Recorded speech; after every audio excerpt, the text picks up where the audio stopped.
But we felt it was very, very necessary to have this press briefing so that we can alert the nation to the machinations and the planning of the TF government and Mr. Lungu in particular, and Mr. Given as to what they want to do, messing around sending legislation.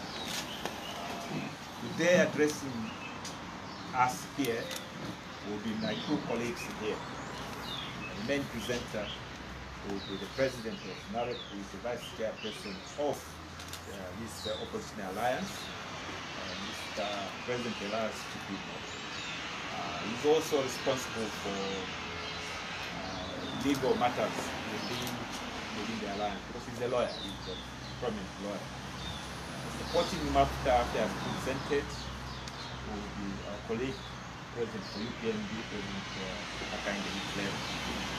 Only these two will present because we want this much to be focused upon. After that, we shall have a number of questions which all three of us will be able to attend to.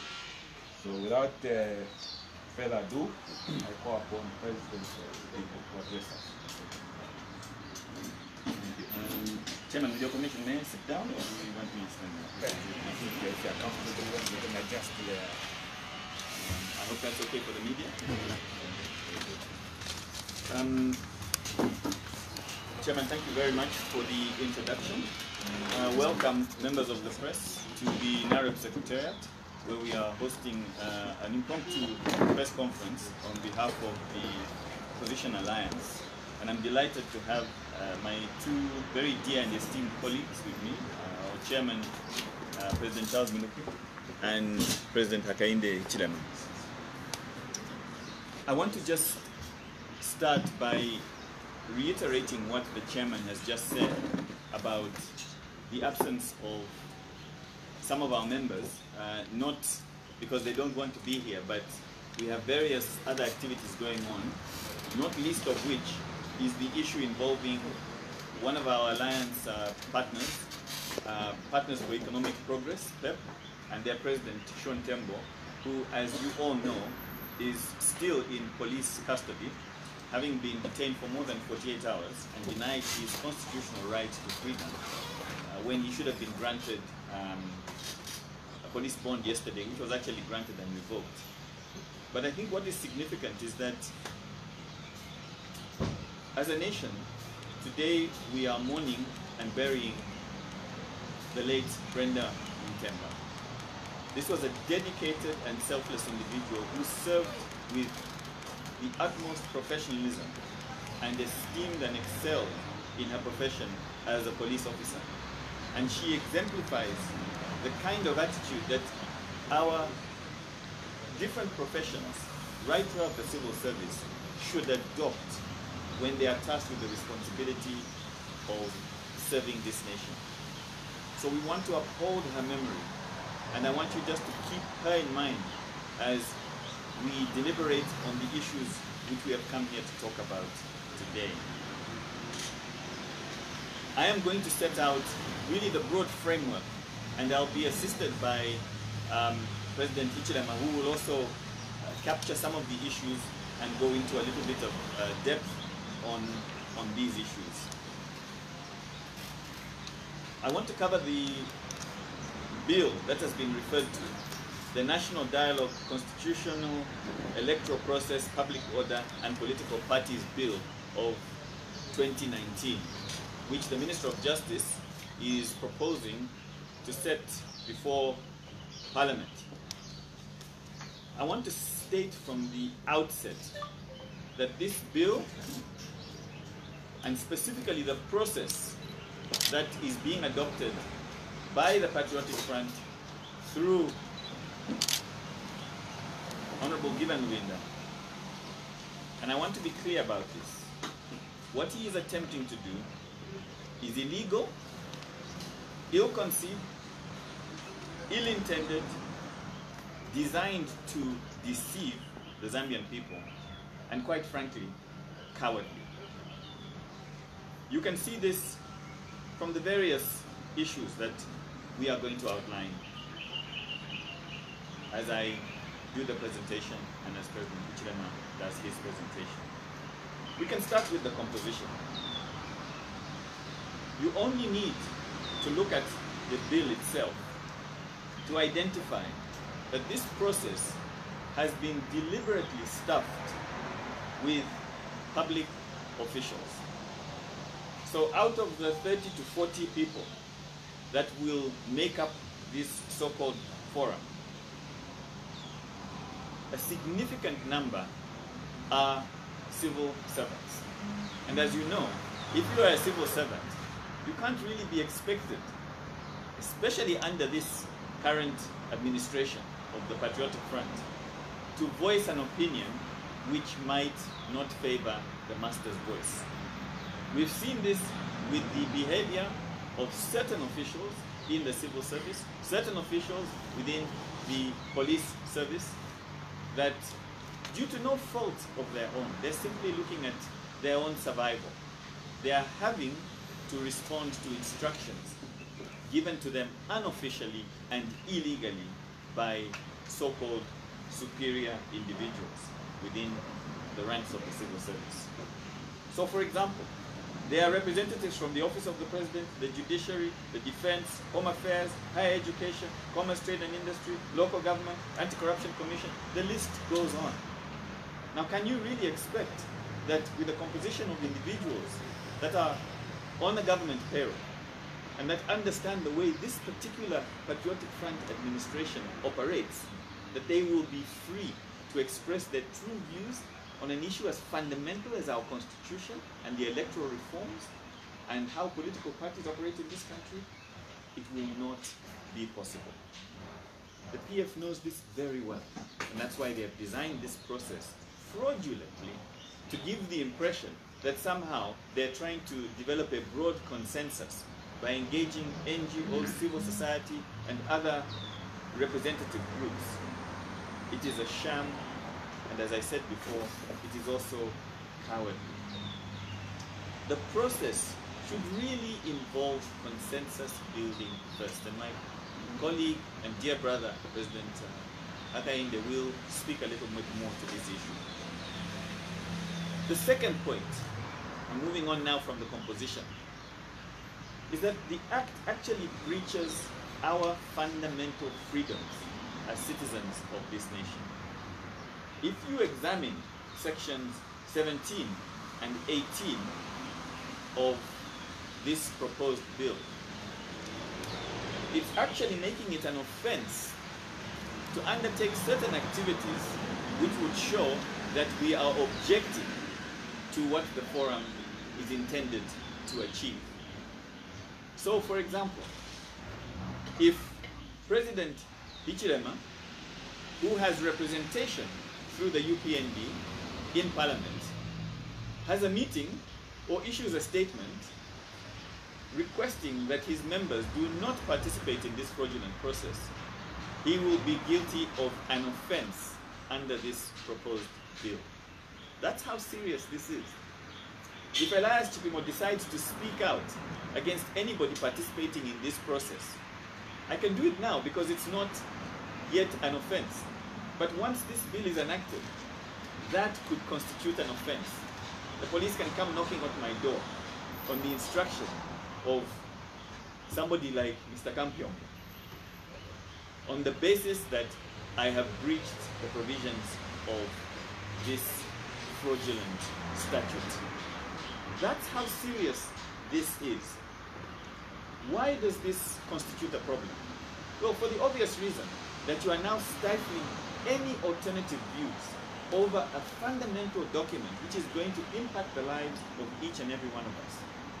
If this bill is allowed to pass and amendments to the Constitution are made to consolidate the stranglehold that the Patriotic Front has been placing around the neck of this nation, around the neck of this economy, around the neck of each individual, then not only will you be getting more and more plunder, but the level of impunity with which the PF will be able to do even greater damage to us as individuals, to our economy, and to our nation as a whole will be unstoppable. It's going to take a generation of truly brave Zambians who are probably not born yet and for whom things will become so difficult that they will feel they have no choice but to openly rebel. But it undermines the freedoms that are enshrined in our Bill of Rights. And we know that the Bill of Rights cannot be tampered with unless there is a referendum to change the provisions of the Bill of Rights and say that you no longer have the right to object to fraudulent pieces of legislation or fraudulent initiatives which are instituted by the government that happens to be in power.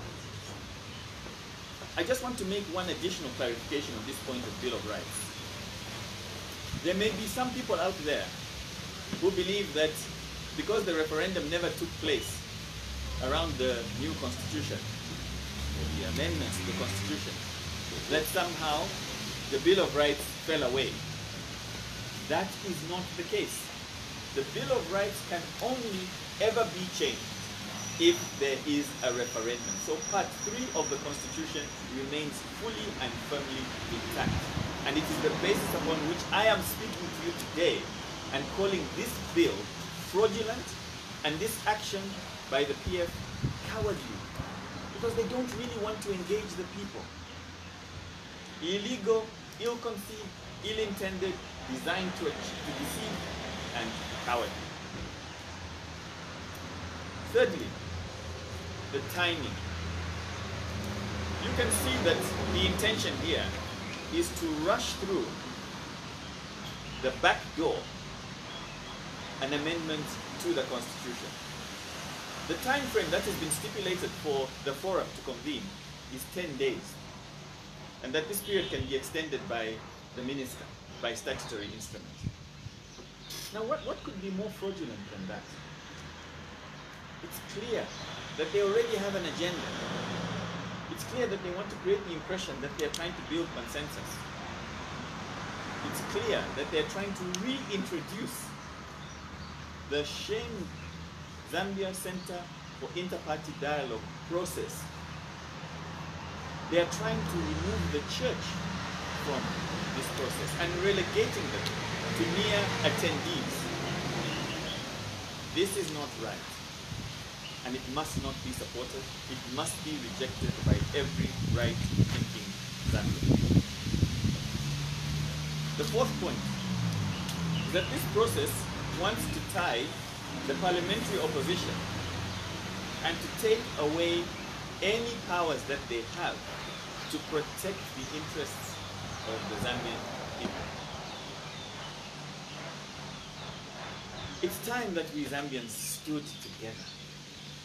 What we are trying to do as an alliance is not just to get rid of an obstacle to our democracy and our development. We are trying to demonstrate how we can work as Zambians, even if we have different backgrounds, even if we have different visions. We can find something that's common for us all to pursue. And we know that what the Zambian people want is just some love.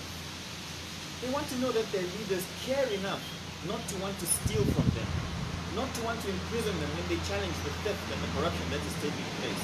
They want to know that their children can go to a decent school, that they can have decent water piped into their homes, that they don't have to depend on a pit latrine for the rest of their lives, that they can get a decent job. These are the things that unite us as an opposition. We are not surrogates of fear and greed. We are determined to bring the change that this nation desperately needs. The final point I will make for my colleague, President Chilema Kamze, is that we need to have a full dialogue package. And my colleague will speak a little bit more to this issue. But if you remember, the dialogue process, which we had made good strides towards achieving, until it became clear to the Patriotic Front that they had lost complete control, and they are attempting to regain that control through this process, involves so many other things than just political parties bill, electoral reform, and constitutional reform. There's much more to this dialogue process, but it must be a process that is owned by the people, a process that truly engages the people. I will repeat, this is a backdoor attempt to fine-tune this constitution and to set in place laws that can ensure that the PF create the one-party state they have always been craving. Laws are only as good as the people who implement them. We have seen good laws being abandoned because of an instruction from a so-called leader. This must stop. We must unite the country around fighting the process that the PF are trying to adopt in order to bring backdoor amendments to the Constitution and exclude the people, but to make it appear as though they are building consensus, when in fact they have already predetermined the outcome that they want to see in order to retain power for as long as possible. I will only say one final thing, Chairman, before handing over to my colleague, President Hichilema. You know, the guilty are always afraid. The Bible actually says that the guilty flee, though no one pursues them. Citizen, every one of us that wants to see a better future for our country, let's stand together. This is not about President Milu. It's not about President Sean Temple. It's not about President Hichilema. It's not about President Lutu. It's not about Elias Chibila. It's about the future of our nation and what we have a responsibility to protect.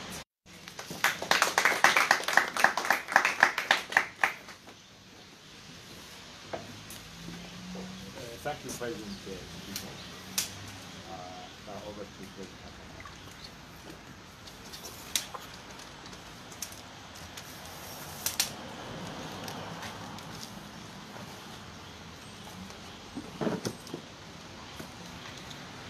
Thank you very much, colleagues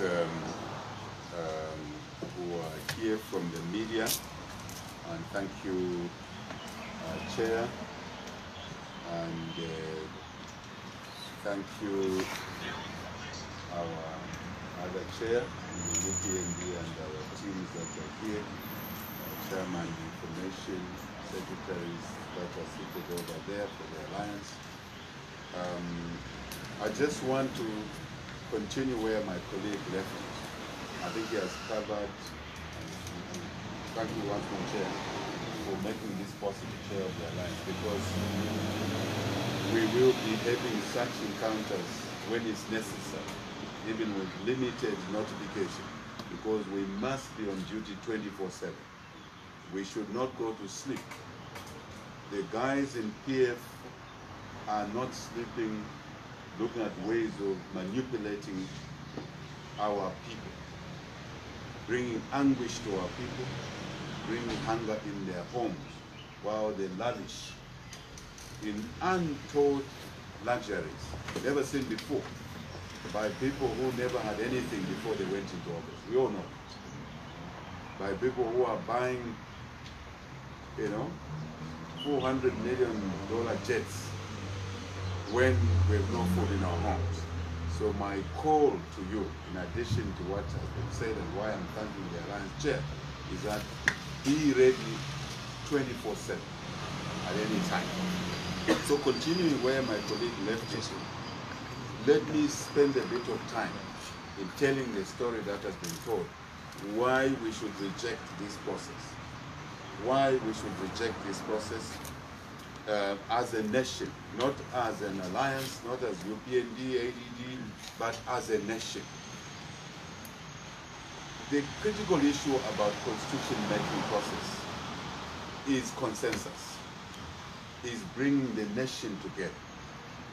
A constitution is the hallmark, is the bedrock of the laws that obtain in our country. And anything that is done against the Constitution must not be allowed to proceed. Any laws that are brought about that contravenes the constitutional provisions must not be entertained, like this effort by the PF to manipulate things that sit in the Constitution. But within the Constitution, as my colleague President Chipimo has articulated, there is a sacred area of the Constitution called the Bill of Rights that must not be touched by any justice minister, by any government in office, because that represents the bare minimums in terms of protection, in terms of freedoms, in terms of rights, such as those contained in the Bill of Rights. And I'm happy President Chipimo has articulated a misconception that Luvinda and the PF have been projecting, that because, actually President Chipimo, because in 2016 the Zambians rejected the attempt to amend the referendum without consensus building. Remember, we went to the elections in 2016 alongside the referendum. And we who believe that PF should not be allowed to manipulate the Bill of Rights, we won. The PF lost, although they underplayed it.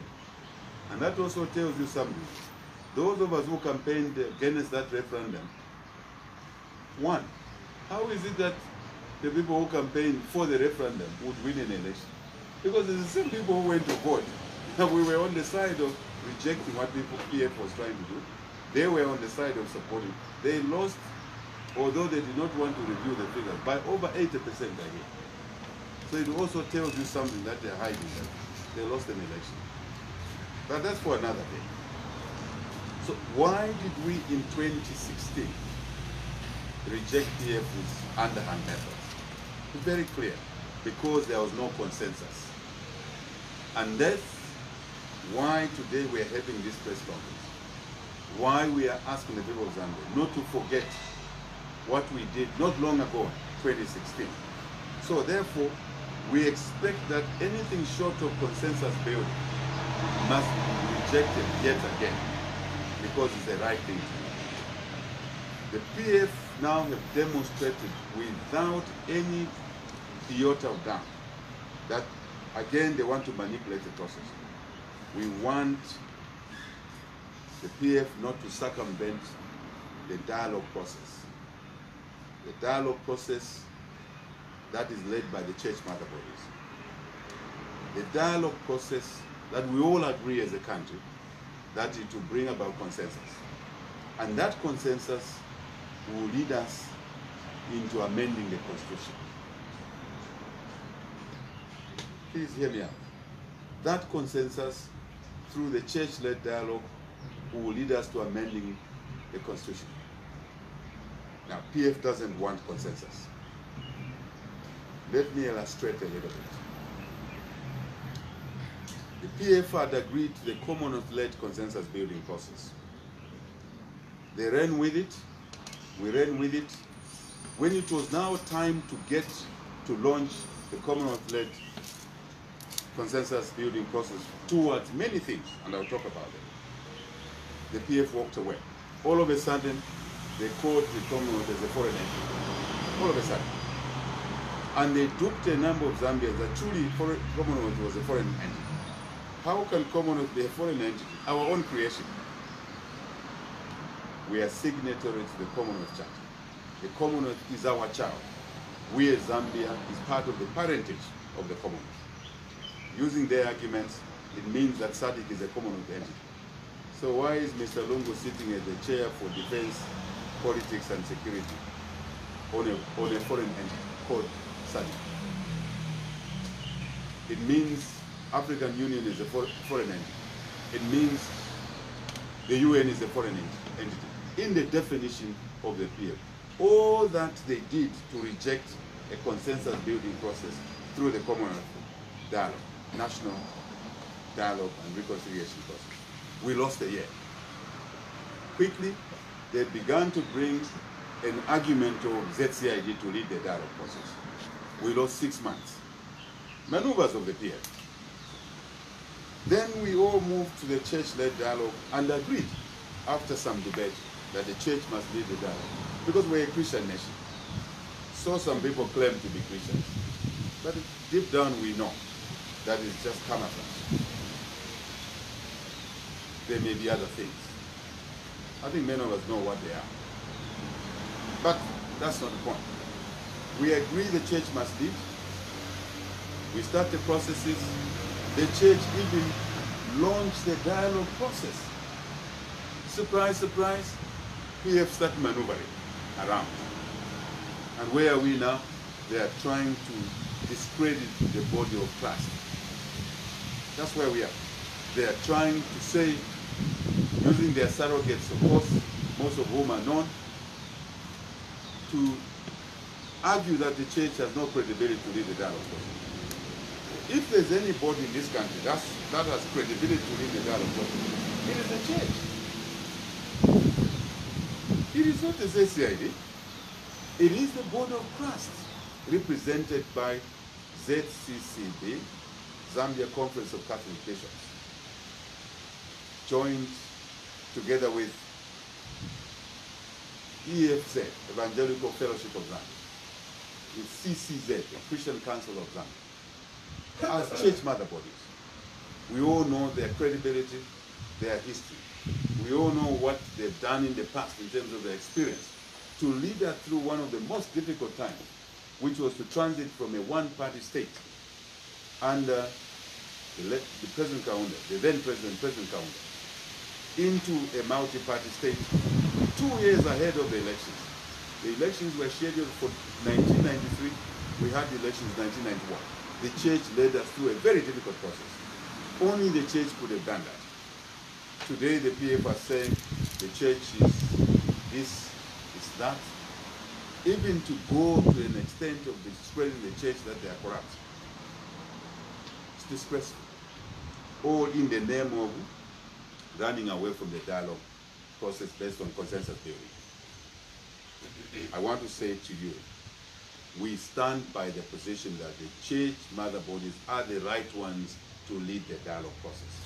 Not through this bill, not through this back door. Because under the church, we will agree that there is need to end political violence. Under the church leadership, we will agree that there is need to have an independent electoral process to deliver free, fair, credible elections. For your own information, President Chipimo may not amplify that clearly. As we are speaking now, the PF has lifted the Electoral Process Act or bill, and they're running through a bill in Parliament to amend the Electoral Commission through the Electoral Process Act. Yet this is integral to consensus building through the dialogue. Another backdoor. Will you Zambians agree to that? Will you agree to that? Will you allow them to cherry pick,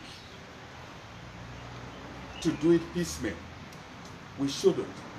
The electoral process, the reform of the electoral process should be part of the consensus building under the dialogue led by the church. And we insist so it should be, not through this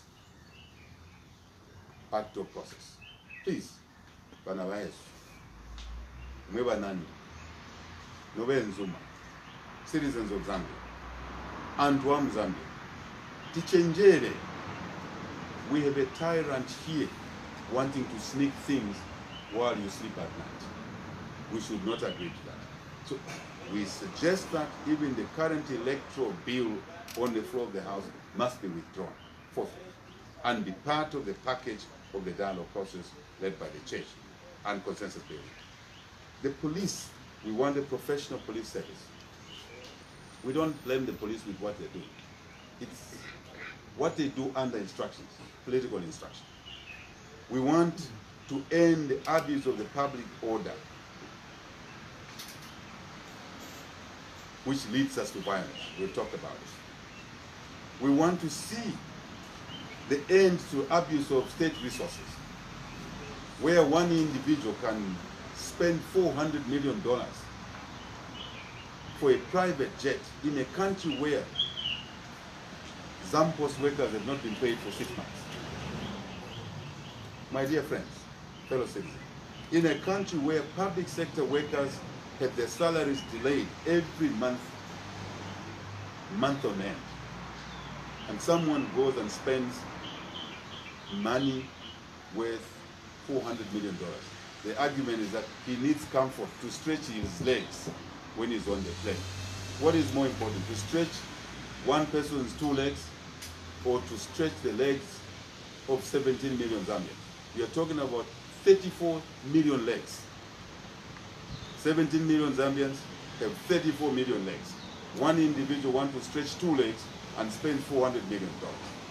Which money we think should be used to pay men and women in uniform on time and better salaries, to pay Zampost workers, to pay student allowances, meal allowances, not to spend it on one individual's 2 legs.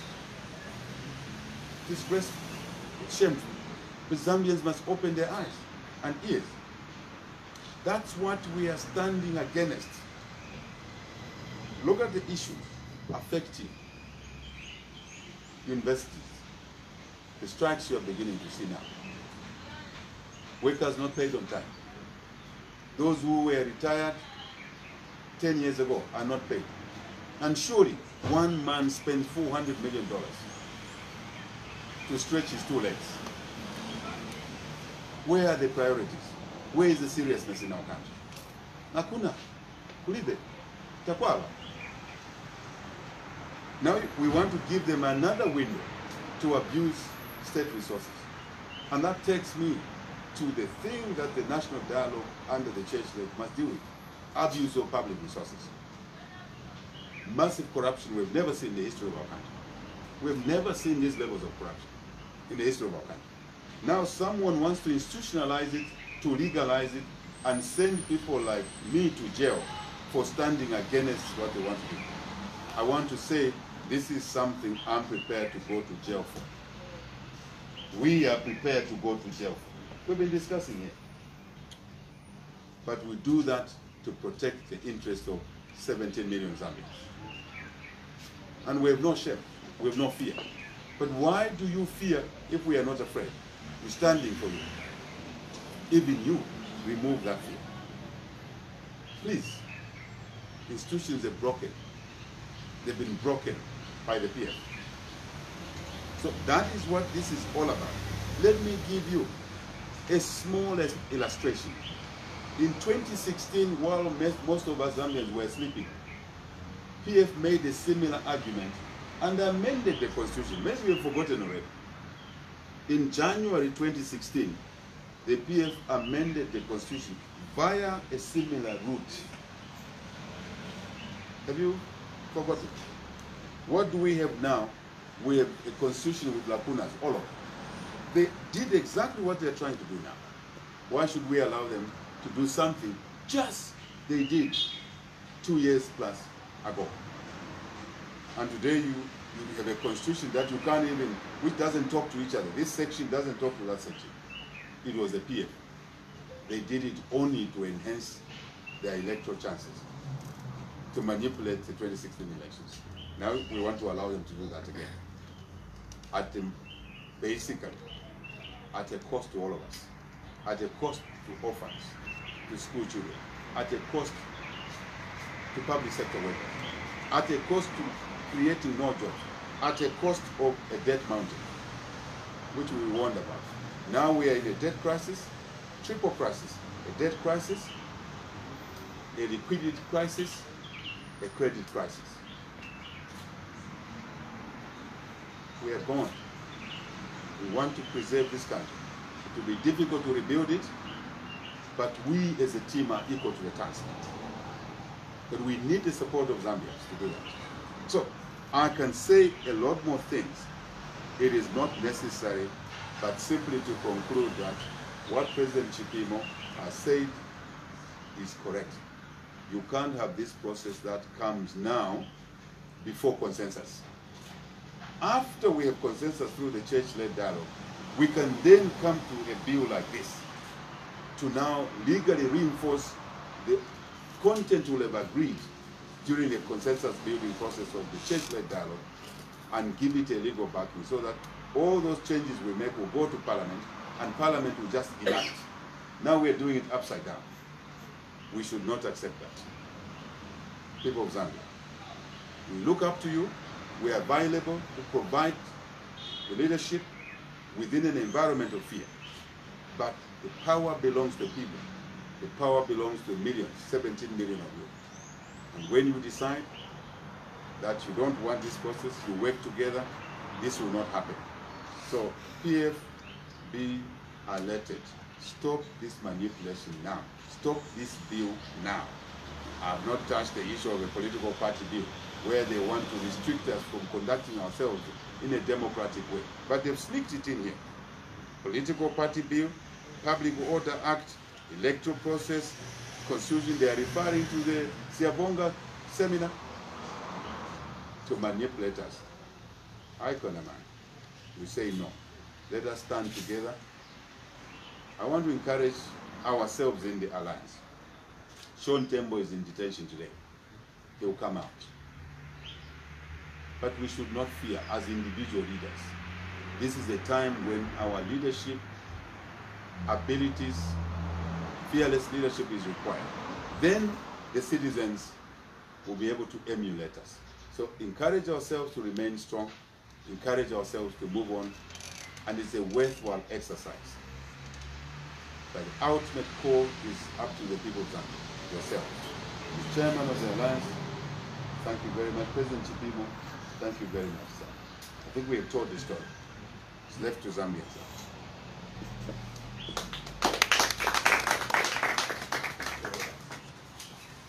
Let me just explain one fundamental issue here.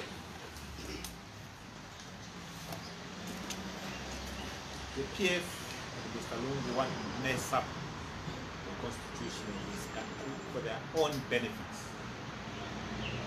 They know what is happening countrywide because of the failure explained by my two colleagues here. The crisis that President Akande has talked about, where this country has run out of money. We can go into details on that. But suffice to say there is a crisis already manifesting itself in salaries being delayed, hospitals not having medicines, and so many other issues. The main focus of this government now is on a monthly basis collecting money to service the debt. Traditionally, our budget has had the highest component of the budget being the education sector. For the first time ever, we see that the biggest component in this year's budget, announced by Minister Manakati, is debt servicing. The figures are quite specific. What should be highest is the education sector. For this budget, 13 billion, 13 billion. But servicing debt, which is mainly just interest, because the principals on the Eurobonds are not due until the first one in 2022. The servicing just on that debt is 24 billion. Whatever anybody says, whether it is Dora Syria saying, well, there's turbulence, but it's still manageable, it's not manageable. That is why on a monthly basis they're now collecting money from all over the place to service debt. Because they know that if they fail to service one debt, the rest of the debtors will call their debts. They know that. So those who are not getting paid must know this. Now, in order to perpetuate themselves into power so they can continue the looting, they know that they have to mess about with the constitution. Clearly, if we go to national dialogue, President Akande has talked about, led by the church mother bodies, they will not be able to bulldoze what they want because we shall reach consensus after debating issues. They can't take this matter to Parliament directly because in spite of what they have tried to do to create by-elections, we try to buy off members of the opposition who are members of Parliament. they have failed to reach the two-thirds threshold required to change the constitution. So having failed on that score, this is a trick. All they're doing now is creating this forum and creating the legal basis through this bill for this forum, so that specific issues is they will appoint these and present people. It's clearly stated that the majority of people who attend will be public workers, who will be fearful for their jobs and therefore toe the line. Yes. Who will be a civil servants, members of these commissions, members of the defense force, and so on, who will go there. And ultimately, Mr. Lungu as president in this bill will be the one responsible for choosing the chairperson of this forum. Now, in addition to picking up all these public servants, there are clauses within this bill that stipulates that members of parliament have to attend, and anybody who is supposed to attend and does not attend is guilty of an offense and therefore liable to prison sentence of 1 year minimum, maximum 3 years. It's all in this bill. So the idea there is the Bill of Rights. Yes, that is what President people say. The idea there is to make sure that the opposition members of parliament are forced by this law, when it is enacted, to attend. And if you read further, this will then be able to develop the laws or the bills for the items that have been talked about here. That's the constitutional amendment bill, the electoral process, which, as has been explained by President Hakainde, in spite of them putting it there, they're already doing it. The Public Order Act and the Political Parties Act. Now, if you are there, it then further says they will develop, this forum will develop these bills. Now, having done that, these bills will then be handed over to specific ministers who are responsible for those areas. And in this case, it is the Minister of Justice who will be responsible for the Constitution Amendment Bill, for the Political Parties Bill, and for the other one, which is already going on. And then we have the Public Order Act, which will then be taken to Minister Kampyongo. Those two. And we know what is going to happen. Yeah. They are now going to look at it in case their forum has left out certain issues and then put whatever they want. And that's what will then be taken to Parliament for enactment, either as the Constitution or as these acts.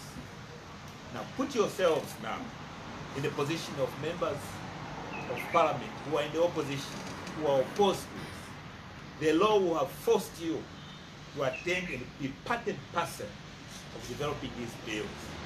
Now these bills now come to Parliament, and then you now say, no, I cannot support.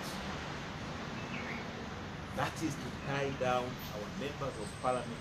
So through this fraudulent, and he has used some very key words, President, through this fraudulent process, tie down the members of Parliament, especially those of the opposition, mainly UPND, and anybody else who in PF also don't believe in this, so that they can then go and vote for it when it goes for enactment in Parliament, and therefore achieve the two-thirds majority that they want to have the Constitution.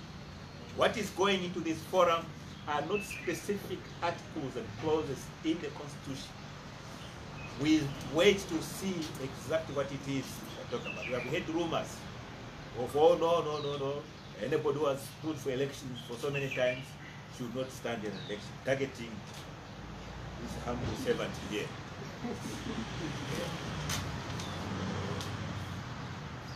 Yeah.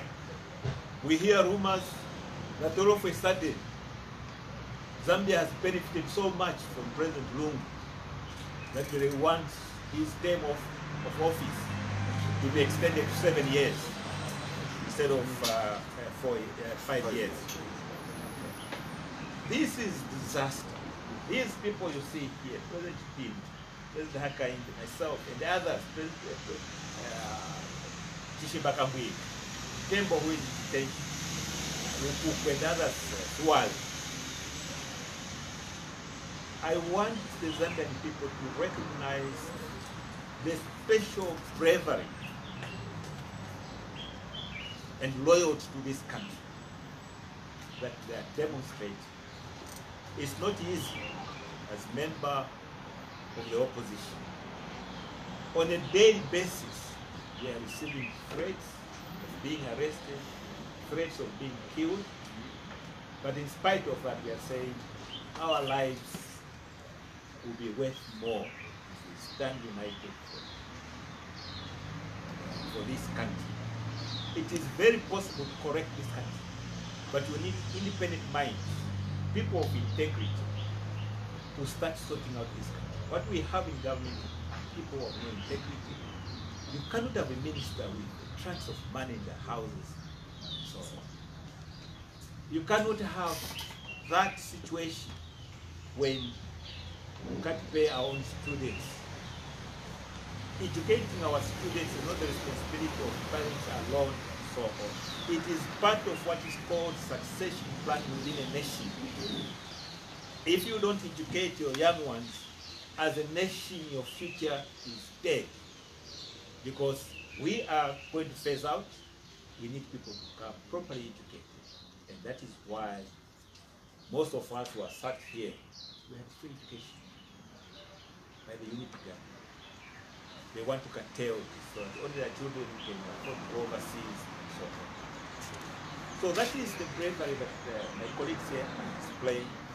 And maybe only when they have left this earth will people appreciate the extreme sacrifice that each and every one of us is going through. So it's up to you now to ask for. Chair, before she comes, just to make sure people understand that one of the attempts, President Chipimo talked about it very clearly. President Kiluka has just touched on it and really was going to nail it. This bill is meant, I've said already, to circumvent the dialogue process for consensus bill. Number two, they want to circumvent the failure by PF even through by-elections, even through